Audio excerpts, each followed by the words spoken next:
Today I'm here with my executive producer, Wasabi, because he wanted me to show you one of his favorite chat programs, Claude. All right, today we're going to be taking a look at how to create documents while we're in chat sessions. In Claude, that is called artifacts, and in ChatGPT, that function is called Canvas, but it's mostly available in all the major chat platforms. So what I'm going to start asking about today is how to take care of my 5-week-old kitten, Wasabi. Now, he's older now, but when we first brought him home, he was pretty small.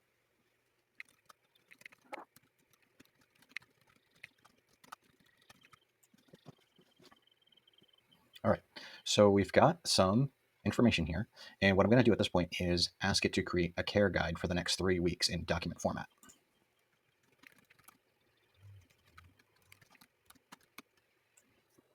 And as you'll see, it switched over to a new view, which is like a Word document type view, and it's adding all the information that I need to know for the next 3 weeks and how to care for Wasabi, including a nicely bulleted list, checklist items, and it will probably give me an option to some lines for taking notes and just tracking his progress.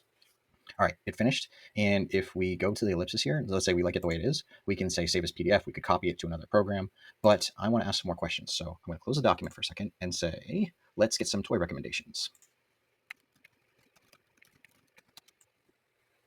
And you can see that I've opened the artifact back up and it's making changes on the fly to it. Depending on where it's fitting information in, it may go back through a few times. That's normal.